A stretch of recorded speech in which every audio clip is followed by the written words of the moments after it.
Good afternoon, good evening. For today's video, ituturo ko sa inyo on how to avail Malayan Insurance using our eCash system.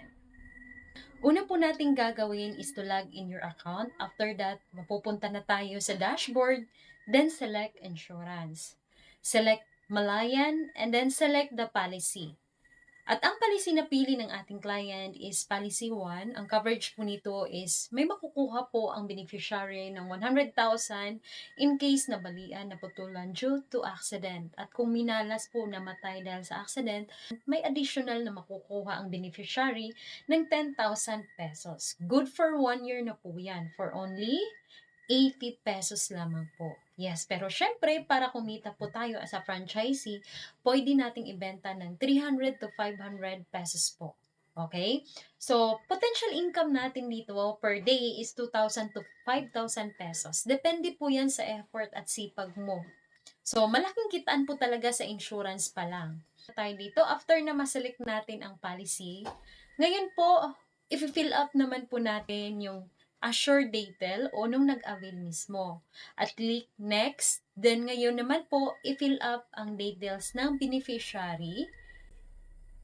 And after natin na ma-fill up yung details ng beneficiary, click proceed. At ngayon makikita ang summary ng policy. Double check po natin ang details and make it sure po na exact details. Input po natin para maiwasan po magka-problema in the future. Then, check your wallet kung enough po ito for payment. Kung okay naman, input mo na agad yung transaction password mo at proceed na po agad for payment.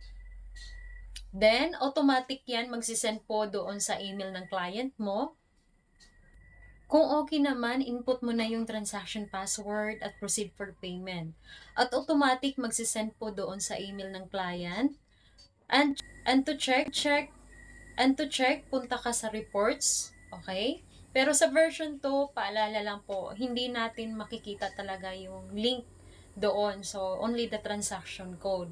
So, para mas madali po sa atin, so, ang gagawin po natin is to log in a web portal. Yes, ilagin po natin yung account natin sa web portal. So, bibigay ko yung link.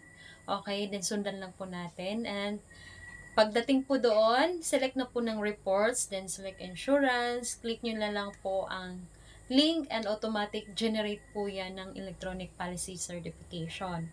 Pag na-receive na po ng client ang policy certificate, advise mo po ang client na i-print po agad nila at permahan. So, ganun po kadali lang ang ating pag-avail ng ating Malayan Insurance. Para sa mga interested sa business tips and passive income, don't forget to subscribe and hit the notification bell, and see you in my next video.